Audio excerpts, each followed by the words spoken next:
Our next speaker, I'm moving quickly on, folks, because some people are late. I'm moving quickly on. The next speaker probably needs no introduction whatsoever at all. A very well-known socialist, a fighter of injustice and inequality all his days. Also the co-convener of Solidarity Scotland's socialist movement and the lead candidate on the Glasgow list. Therefore, it is a privilege and indeed a personal honour to welcome him to speak this evening. Let me invite our comrade, our brother and our dear friend to the mic, Tommy Sheridan.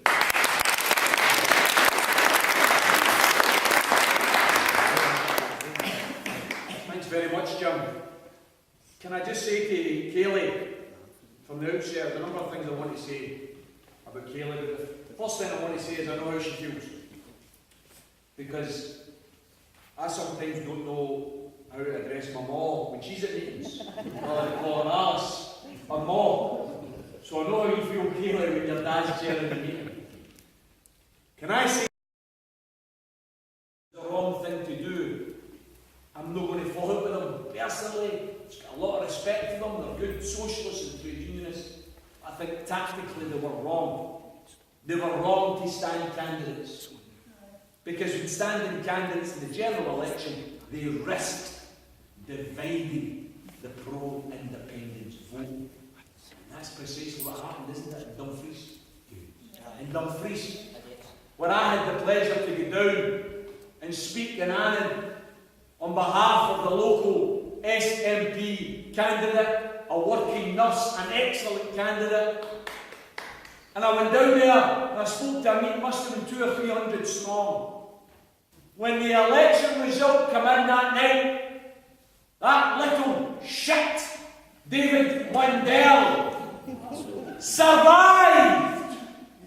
And he survived on the basis of 700 votes. The Green Party, that is part of the Yes family, stood in that election and took 800 votes. Brothers and sisters, come on! Would that have taken too much to say to the Greens, we're not standing this time and we're calling on our supporters to lend their vote to the SNP, which is a right for the too much gas. What did the Greens achieve? Nothing. 800 votes, they achieved nothing. Absolutely nothing.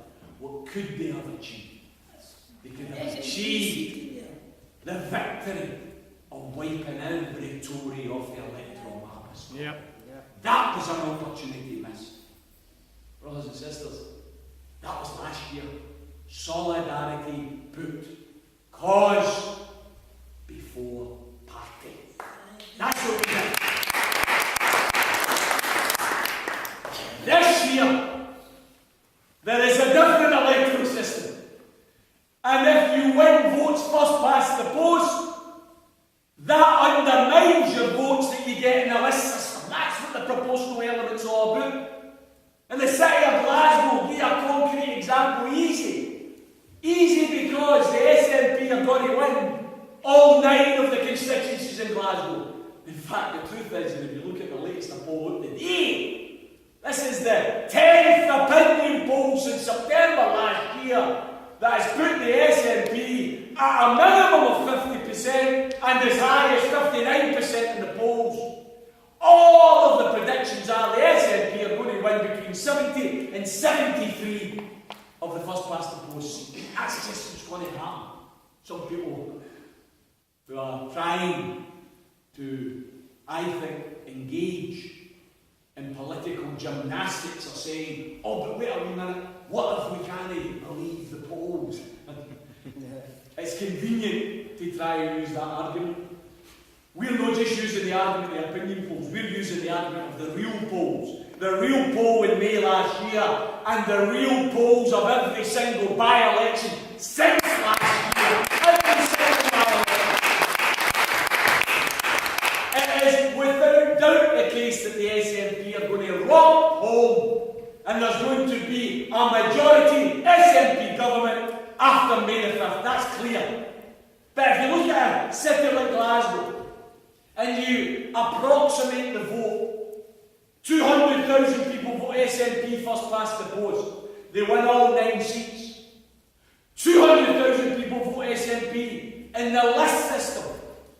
That 200,000 is divided by the number of seats that you win first past the post plus 1. So that 200,000 votes in Glasgow is going to get divided by 9 seats plus 1, going to get divided by 10. So the 200,000 votes for SNP in Glasgow is going to be reduced to 20,000 votes. 20,000 votes. That's why the unionists are over the moon when they see campaigns, SNP 1 and 2, SNP both votes. Because the unionists know that if people give both their votes to the SNP, they'll scrape in the list. They'll hold on to their seats. Because they'll be able to get above that margin. And they'll be able to hold on with their fingertips. Inadvertently. Because yesers have helped them. That's the consequences. That's the consequences of the yes community giving both votes to the SNP. You're going to help the unionists. Simple. It's arithmetic. This isn't my opinion. This is the arithmetic of an electoral system that was designed to make sure that if you win all the seats first past the post, you don't get any seats in the list. That's just the fact. That's the way it was designed. Wouldn't it make sense, therefore, to call on, for instance, the 200,000 people in Glasgow? Don't give your second vote to the SNP.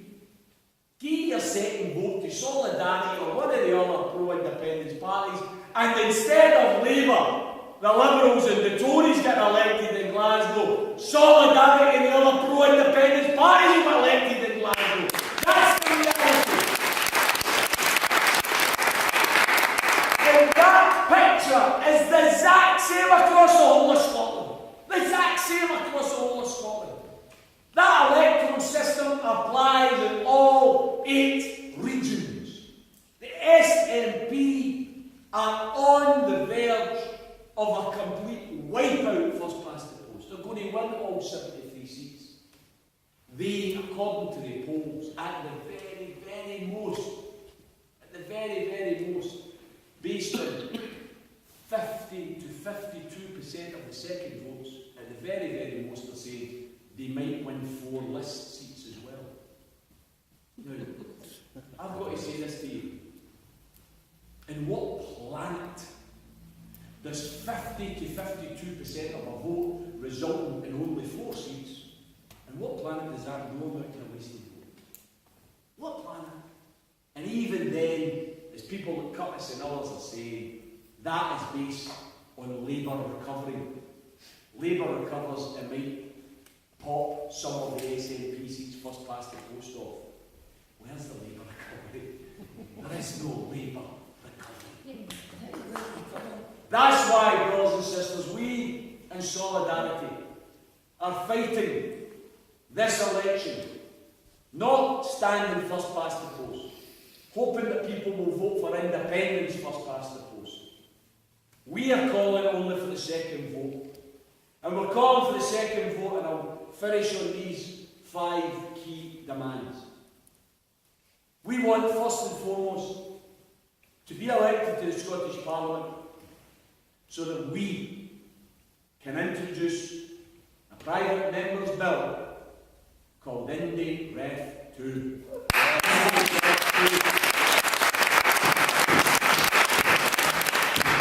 I hear the voices, you know, people say I should be taken away with the white coats. I hear people saying, oh, Tommy, it's too early. We need to wait. Your chance will come. We need to wait. Wait till that. It's interesting people say this, isn't it? They say, wait till the polls show a consistent support for independence. The same people that say, don't believe the polls that tell the SNP are going to win on the seats. Don't believe them. But wait till the polls tell you that we're going to consistently win. Brothers and sisters, I've got two things to say. Number one, we started the independence referendum campaign with around 22 to 25%. By the end of it, we had 45%. We're starting off with 45%. We're going to win 60%. That's the reality of India F2. But the second thing is this. See those who say, wait, I often ask myself, how comfortable are they? How secure are they? They're nice job, nice house, nice wage. Because see the people that are suffering most here and now from the Tory austerity, they're the ones who carry weight. They're the ones who carry weight.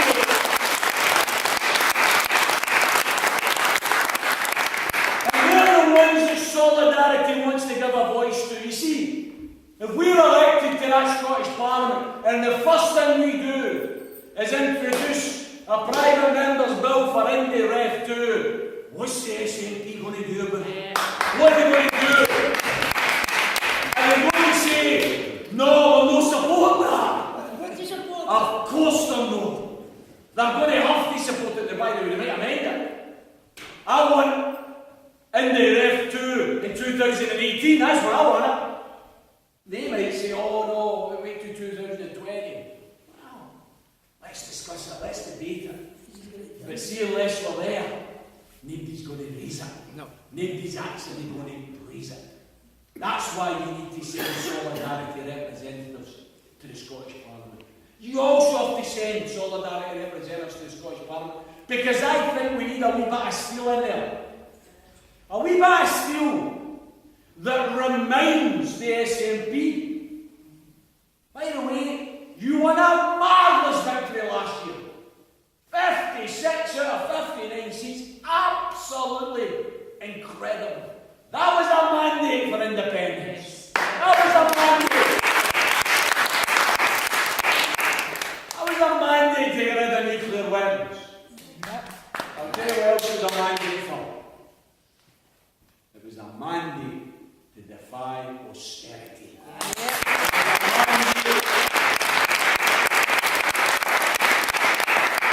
Let's recall the meetings, let's recall the TV appearances.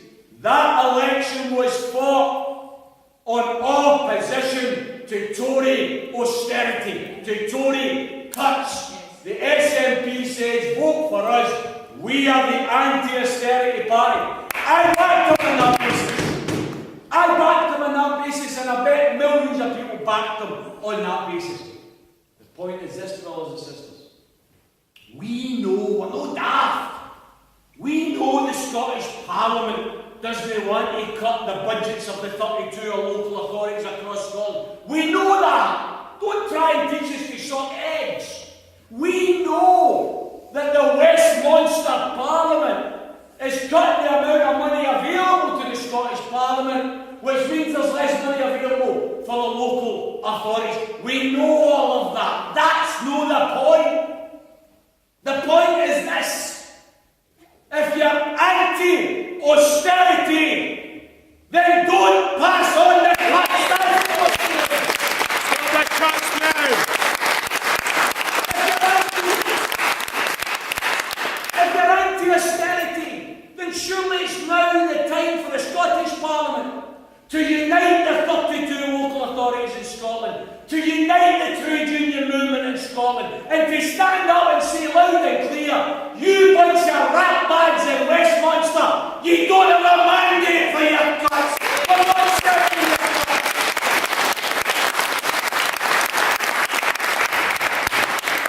There is no democratic mandate. There is no economic rationale. Economically, it's daft at a time of recession to cut public spending because all it does is reduce the amount of spending in the economy generally, which makes the depression even worse. It is political cruelty. That's what it is. Political cruelty. Austerity, brothers and sisters, I've said it before. I'll say it again, austerity is punishing the poor for the greed and the mistakes of the rich. That's austerity. And we want you to vote for solidarity, to go into that parliament and say, it's now time to stop complying and start defying.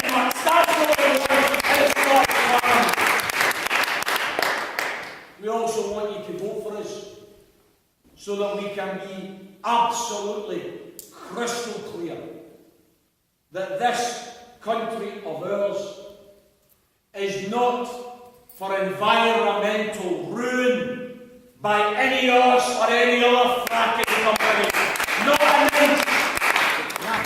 Not an inch of Scotland, either on land or of sea, not an inch of Scotland should be allowed to be fracked or for underground coal gasification to take place. It's environmentally unsound, it's dangerous, and it's not necessary. It's not necessary. We have an abundance of wind, of wave, of solar power. We should be investing even more so that we become the European leader in clean energy production. That's the road that we should be doing. How dare the fairest humans in the world sitting down with that Ratcliffe, bloody rat by name, rat by nature, Jim Ratcliffe of Ineos, sitting down with a guy who dared back in 2012, 2013 to hold this country to ransom. Do you remember what he did? And was Do successful. you remember what he did? He turned around to the trade unions and he said to them, you need to take a wage cut. You need to reduce your pensions. You need to agree to job losses. You need to agree to your elected trade union representatives being sacked. And you need to agree to a 3-year no-strike deal. Unheard of. Inhuman. Against your human rights. To take away your right to withdraw your labour. And of course, the unions fought him. And Ratcliffe said, well, if you don't accept it, I'm closing down Grangemouth. I'm pulling out, I'm closing down Grangemouth. Grangemouth is the heart of the Scottish economy. It's the only and the main oil refinery we have. And this Texas billionaire living in his yacht to avoid paying taxes held us to ransom. We shouldn't be inviting any of us to have stalls at SNP conferences. We should be inviting any of us to go on the yacht and get the hell out of Scotland.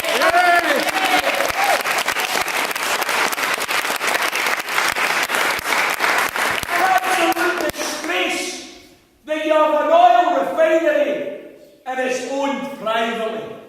Solidarity wants that to be part of the public wealth of Scotland. Never again should we be held to ransom by some Texas billionaire or any other multi-corporation boss who thinks he can hire and fire at will in order to feed his greed. Never again. No fracking, no underground coal gasification, and no nuclear weapons in Scotland. That's the message. We also want you to send us there so that we can introduce, or rather, reintroduce, because it is important here to make this point. 16 years the Parliament has been going. 16 years. Throughout that 16 years, most people on the social and progressive side of politics have accepted that the council tax is an unfair tax. Why would it not be? It's a Tory tax. It was their stop to get rid of the poll tax. It was their substitution for the poll tax. You can be the richest person in Scotland and you will live in a multi-million pounds mansion, a castle. You'll only ever pay under the council tax 3 times more than the grubbiest, smallest wee council house in Ayr or anywhere else in Scotland. Because the way the council tax works is there is only a 3 times difference. So you can have a 300 times income difference, but you'll only have a 3 times council tax difference. It's an unfair tax system that takes no account of ability to pay. We want to introduce a Scottish service tax.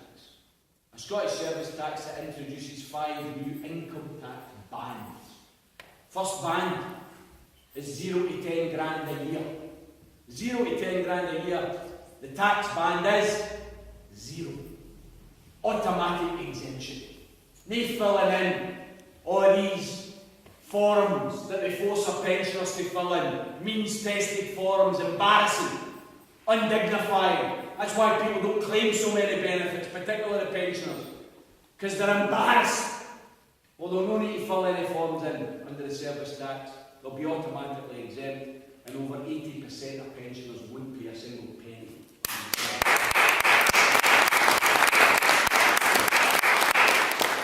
From 10,000 to 30,000, you're going to have a band of 4.5%. You're then going to have a higher band for 30 to 50, a higher band for 50 to 90, and then you're going to have a 20% band for incomes above £90,000 a year. In other words, we're actually going to introduce a radical redistributive tax system that was researched in full in 2006 because I introduced it to the Scottish Parliament. Researched, analysed, cut to shreds by all of their expert economists, and not one of them could lay a glove on the fact that this new tax system would have raised £500 million more for local authority jobs and services than the council tax, but it would have raised it in a fairer fashion because 78% of Scots would pay less and 22% of Scots would pay more. And who's the ones that are paying more? Those on 50 grand a year and more would be paying more, and so they should, because they can afford it. That's the reality of redistributive tax. You can't have a redistributive tax system that doesn't have some people paying there. Just like you can't make an omelette without breaking eggs. We're not afraid to say that you should tax the wealthy more. That's what the service tax does. Isn't it incredible that 16 years into the Scottish Parliament, SNP and Greens say they're against the council tax? There's only been one single bill brought forward to replace the council tax, and it was me. Interesting. I would encourage you to go and look at the debate in 2006. It's a great wee debate in March 2006. You look up the Scottish Parliament website under the heading of the bill, Council Tax, Abolition and Service Tax Introduction. That's the bill there that was introduced to the Scottish Parliament. And I was opposed by John Swinney. John Swinney opposed this. And he opposed it. Go and check it for yourselves. They opposed it on the basis that under the service tax there would be a national rate of payment set by the Scottish Government, collected by the tax revenue and distributed to all of the 32 local authorities. And John, in opposition, said, we can't support this because it's not really a local tax, because it's not set locally and it's not collected locally. I made a point. I said, well, wait a minute, John, what do you want? 32 different rates of taxation across the whole of Scotland, so that the well-off areas in Scotland don't have to charge much, but the poorest areas in Scotland are going to have to charge more, because that's what you've got with the council tax. Go and look at it. You go and look at the highest council taxes in Scotland. Where are they? Western Barton, Dundee, Glasgow. Why? Because there is a bigger demand for services in those cities, so they need to charge more money. Where's the cheapest ones? Your East Redford shires of the country, your Eastern Barton shires. That's where you'll get your lower council taxes. I say to John, don't be silly. Don't have 32 different rates of different taxes. And don't have it collected locally, because it's much more costly to do that. Much better to use the tax revenue system, collect it centrally, set it centrally, and then distribute it according to need across Scotland. SNP voted against it. That was in March of 2000 and I actually say 2006. I actually think it was March 2007. Need to check that one. Dial March 2006 or 2007. The point is this. By May of 2007, lo and behold, rub the wee brass figurine and the genie jumps out. SNP come up with a local income tax policy. Guess what? Set nationally, collected nationally. The very two reasons that were used to oppose the service tax proposal were changed for the purposes of the 2007 Scottish general election. I've got to say, and I've got lots of respect for a lot of the things the SNP have done in government, I've got to say this to you. Where's your bill to get rid of the council tax? Freezing the council tax. Freezing the council tax may benefit people who know from one year to the next they're not going to be paying more than their council tax, but it doesn't reduce their bill, they still have to pay it. And categorically and critically, it means less money for local authorities. So freezing council tax isn't the answer to an unfair tax system. Replacing it with a fair redistributive tax is the answer. The final point I would make, brothers and sisters, the final reason I want you to vote solidarity on May the 5th is this. And I've talked about introducing bills, just so that you're aware. I held up there the council tax abolition, service tax introduction bill. I could have held up the proposed provision of railway passenger services Scotland bill, which was to take the railways back into public ownership. I could have held up the abolition of pinmans and warrant sales bill. I could have held up the free school meals bill. I could have held up the abolition of public sales of air guns bill. They were the bills that were all introduced to the Scottish Parliament. By the way, we lost 4 of them. We never got 4 of them. But can anybody tell me whether free school meals is still an issue in Scotland? Of course it is. We might have lost the bill, but we raised the issue. Air guns. Oh yeah, we lost the bill. But the Scottish Government's about to introduce the licensing regime that I call for in my bill. Public ownership of railways. We lost the first private member's bill to be introduced, just so you know that we stick to our words. I was elected in May 1999. By September 1999, the abolition of pinmans and warrant sales bill was introduced. 3 months. 3 months is all it took us to make good on our promise to get rid of pinmans and warrants. That's the type of record, political record, that we are fighting on and that we are standing on. We want to introduce a democracy bill. We want to introduce a bill that writes into our standing orders that if you, as an elected member, breach a promise that you make to your constituents in the course of your election campaign, then there is a trigger available for your constituents to raise an online petition, and if they can get 5% of the constituency to sign that petition, you can be recalled for a by-election. No need for 4 years of time.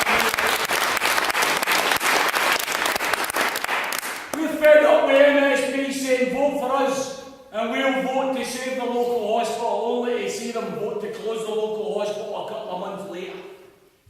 Alistair Carmichael's feet when they touched the ground. If we had a recall bill, it's not hard. But that democracy bill isn't just going to have a right of recall in it. We also want the Scottish Parliament to address the fact that the MSP's salaries and conditions are out of touch with ordinary people's lives. We don't want MSPs to be getting paid £59,000 a year. We want MSPs to be paid the average wage of a skilled worker. Firefighters and crane drivers can live on £30,000 a year. Why can an MSP not live on £30,000 a year? Perhaps it would keep them more in touch with the everyday realities of life of the people they're representing. We want people to be sent to the Scottish Parliament as shop stewards for the working class of the areas they live in. That's what we're willing to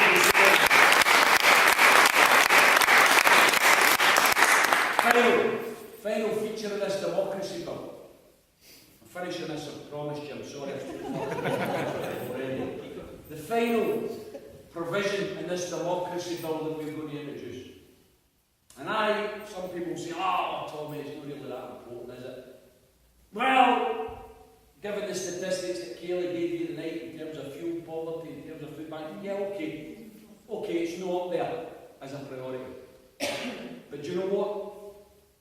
I think we have to stop getting MSPs to lie in Parliament. Lie in Parliament. What do I mean by that? Well, you see, in 1999 when I was elected, I didn't know that the first thing I had to do was go and lie in Parliament. Because the first thing I had to do was go and swear an oath of allegiance to the Crown. An oath of allegiance to the Crown. Now, I don't care whether some of you believe in the Crown. It's up to you. Believe in the monarchy. That's up to yourselves. I'm not going to have a go at you. But I don't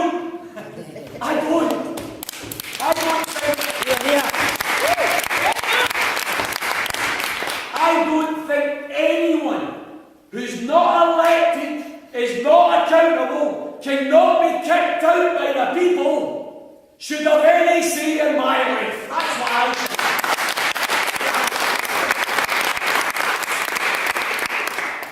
And I toyed. We know swearing the oath. And I was told I had 3 months to make up my mind, after which I would lose my seat and there would be a by-election. That's how firmly ensconced is the swearing of the oath to the Scottish Parliament. A modern Parliament, remember all this stuff? This is a modern Parliament for the new century, 21st century. And we're still swearing an oath to a centuries-old monarchical system. Brothers and sisters, part of our democracy bill, I want a new oath for the MSPs to sign.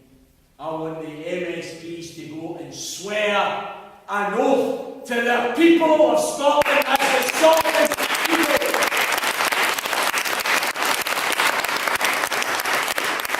The only sovereign people that they should recognise, the only people that they should owe a duty of integrity and honesty to, is the people of Scotland, not an unelected crown. Brothers and sisters, I hope you've heard enough tonight to say to yourself, I'm giving my second vote of solidarity. I am going to give my second vote of solidarity. One, because I like what they're saying. I support their policies. I think they're good ideas. But also because I want to maximise the number of pro-independence MSPs elected.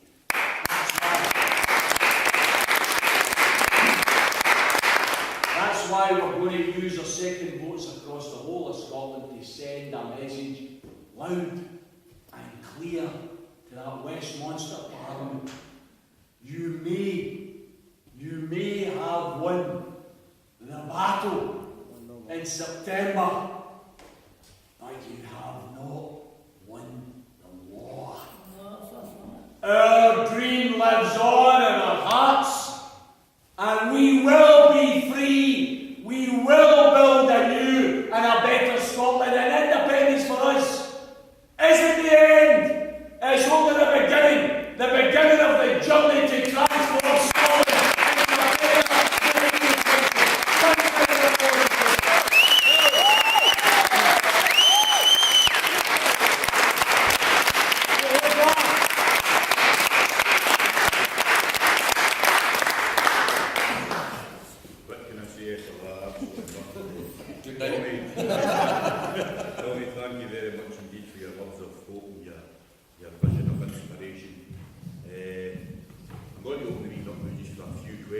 same point in time, can I just say that obviously Solidarity isn't a very wealthy party, and we're going to pay our bills. We don't have any multi-millionaire donors or whatever else, so we're going to pass around a wee bogey. He's a, whatever he can afford just to help us pay for the hall and with expenses and whatever else. So if we can do that and we can take questions, maybe 2 or 3 at a time, and then Tommy can decide who wants to answer the questions.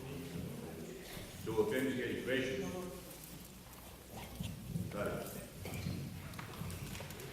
Hi Tommy, comrade, I'm getting used to saying that word. Councillor Pat Lee here for South Lanarkshire, brother and comrade in Solidarity. Tommy, the issue of austerity being imposed on councils, could you tell, do you actually know how much the 32 councils have in reserve? It's just a quick question, in case you don't know, I can tell you. They actually have £1.8 billion held in reserve, 32 local authorities. I'm the only councillor in Scotland who has stood up in council and asked the 32 councils to unite, use the reserves. We're only talking about 350 million.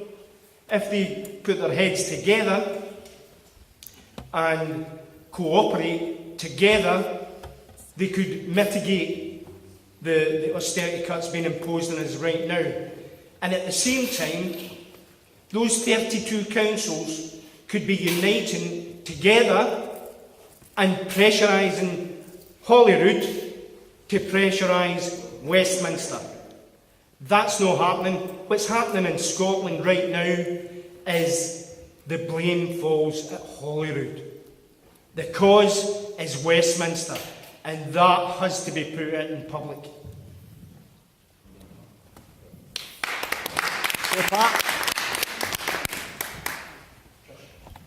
any other questions? Hi, Gary McLaughlin, Western Scotland candidate for Solidarity. I'm just going to keep this brief. I don't really have a question as such. But I was gutted that we never heard tonight Karen Henry speaking. So I thought I would just take a wee minute just to give you an idea how I know Karen. And especially with the fact that yesterday is another very important anniversary. And yesterday was the anniversary of the fact that we axed the bedroom tax. Now, the significance of that is the fact that that's how I first met Karen Henry, South of Scotland candidate, along with Cheryl and Kaylee. I think he's very lucky to have these candidates here. As you would have heard their impassioned speeches tonight, absolutely superb. Now, on to Karen. I can't speak for Karen, she can certainly do that for herself. But the thing about Karen is she is very passionate. I first got to know Karen throughout the bedroom tax campaign. I was campaigning up in Inverclyde, and Karen was campaigning down in Cumnock, and she was fantastic and instrumental in keeping the pressure on. So I think along with Cheryl and Kaylee and other candidates that we have throughout Scotland, it's a very strong group and a very strong grouping. Now, with yesterday being that anniversary of the 2 years since we effectively killed the bedroom tax in Scotland, you need to get DHB. Try to get DHB. Okay, so basically on that, with Karen, she was one of the backbones of the Scottish anti-bedroom tax campaign. And the point I'm trying to get to here with that is the SNP, since the bedroom tax came into play on the 1st of April 2013, continually said, you want us to mitigate the bedroom tax, well, we don't have the money to do that. Well, it was folk like Karen Henry and the Scottish Anti-Bedroom Tax Federation that kept on that pressure, and eventually the SNP a year later, they said, oh wait a minute, we do have the money to mitigate the effects of the bedroom tax, and that's how we axed the bedroom tax. So I would ask you tonight, to give Solidarity your second vote, because we need MSPs in that Parliament, like Karen Hendry, like Cheryl and like Kelly, we can keep that pressure on this SNP government that we're going to get to keep on with it. Rather than just having an anti-austerity rhetoric, we can keep the pressure on and make sure that they follow through with it. Thanks.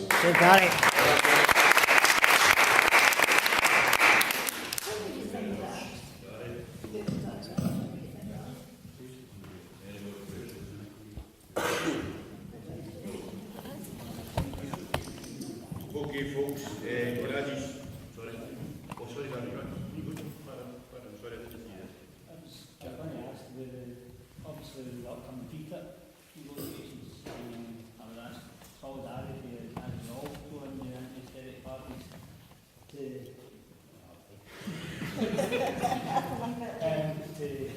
look at maybe putting in a manifesto that even though we are not getting heard in Scotland, the Scottish Parliament have asked for the NHS to be kept at it and the ISDS clause to be removed, could you put pressure on along with our things parties to say that if TTIP is entered by the United Kingdom, that the people of Scotland will revoke it on independence immediately and will not be held responsible for any financial repercussions? Because if we make that statement in the Scottish Parliament before TTIP's enacted, it means if we do get independence, Westminster are left putting the bill for all these private corporations soon. Well, just sum up all the things, Jim. Yeah, thank you. Sum up, Ryan, please. I'll sum up in everything, folks. Pat's made a very, very good point that we need to make more of that, Pat. I was a council for 11 years in Glasgow, and I always used to get angry when the council come forward with budget cuts. And I would always look at the reserves, and there would be over £1 billion in reserves. And I would say, no, you can't close these local community centres. You can't do away with the frontline youth workers, because it was always youth work in community centres was the first thing to go, because the councillors thought, oh, we don't want to bother with them, because they're not very much clout, we'll just get rid of them. And I used to always say, well, that's a bit stupid, because you're all talking about antisocial behaviour and vandalism and youth crime. You know, being stupid, because what you're going to do is take away the very resources that a lot of our young people use in order to gather together and get involved in productive recreation instead of destructive recreation. And I say, there's the reserves, why don't you use the reserves? And they would always say, they're for a rainy day. And I said, it's bloody boring outside, come on, what you need? A rainy day. We've got rainy days right now. And I think what Pat said there is something that we definitely have to take up with the research that Pat's done. £1.8 billion available. Cuts in excess of 300 million. Tens of thousands of jobs are under threat. We cannot afford to lose the services or the jobs. So we want the Scottish Parliament, the local authorities and the trade unions to be united. If we need to use the reserves to stop these cuts, let's do it, and then fight for Westminster to give us back the money that was stolen from us. And in the process of fighting them, if they're not going to give us it, hopefully it will increase the determination of people to say, you know what, that place is busted, let's get out of here. Let's get out of here. Because that's what we want to do at all times. We want to show that Westminster is no longer required. It is a mistake. And I echo the points that Gary's made about Karen. An incredibly well-organised fighter. And we were talking earlier, actually, just before the meeting started, about perhaps a meeting in Cumnock. I remember travelling to Cumnock. I had the pleasure during the bedroom tax campaign to speak at 94 meetings against the bedroom tax all over Scotland. It was brilliant. And I remember being invited by Karen to a meeting that she organised in Cumnock. And we went in, she booked the Cumnock Community Centre, and we go there, and nobody could get in, because it was overflowing. We had to go into the other building across, which was bigger. I think it was a bowling club or something, and we had to have a meeting there. There were so many hundreds of people who turned up. Fantastic meeting, she chaired it. She's been an incredibly successful campaigner, and I'm so glad that she's on the list alongside Cheryl and Kaylee. And then the final in question about TTIP. TTIP is a disaster. Let's be absolutely clear about this. TTIP represents the weapon that big business, particularly in America, wants to use to carve open our public services, to carve open their health, to carve open their education, to get their grubby hands in it, to remove the principle of access for all and replace it with the principle of only if you can afford it. That's what TTIP is all about. And the point is, they are using the European Union as the Trojan horse within which to introduce TTIP. The European Union disgracefully has been prepared to be involved in discussions about the introduction of this transatlantic trading agreement and partnership. As far as we're concerned, in Solidarity, we believe the European Union is not fit for purpose. We believe the European Union is a big business treaty. Go and have a look, if you've got time, Google Copenhagen Treaty, Copenhagen Agreement. Go and Google it, and it will tell you what you have to agree to in order to join the European Union.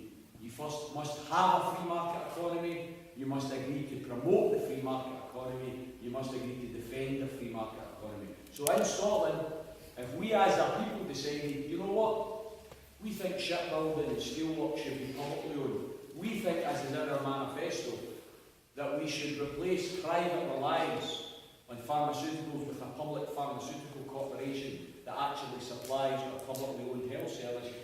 Europe can say, oh, no, sorry, that's anti-competitive. That's against our agreements and our treaties. You can't do that. Brothers and sisters, I don't want to get rid of the yoke of Westminster to replace it with the yoke of Brussels. I'm fed up Westminster telling us what we can and can't do. I want to get rid of that. I don't want Brussels to replace it. I want Scotland to be able to take its own decisions about its own destiny and its own policies. So part of our opposition to TTIP is our opposition to the European Union. It's in a statement that will be passed, will be discussed and hopefully passed at a conference on Saturday. I'm going to finish my remarks by thanking both Cheryl and Kayleigh for your contributions tonight. I was so impressed and so proud, particularly Kayleigh at 17 years of age, to come along here tonight and show the confidence that you've shown, to show the articulate way that you presented your arguments, the research you've done. We need to get that speech up on our website.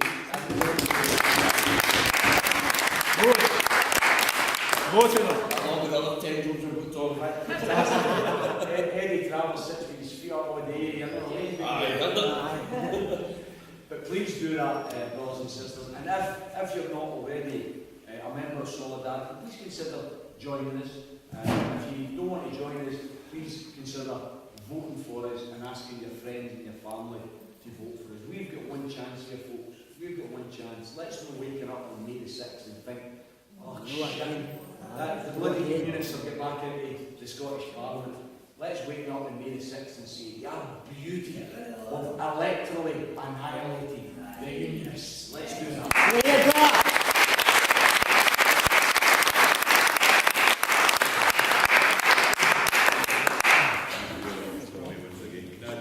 Everybody travelled near and far to attention this evening. We're absolutely banging on time.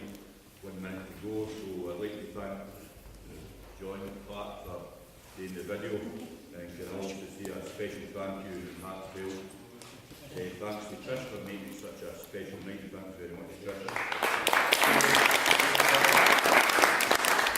And if you want to follow the videos this evening online, you get it at solidarity.scot. Eddie, Is that another joke? and Facebook, and YouTube, and as I say, I hope you have a safe journey.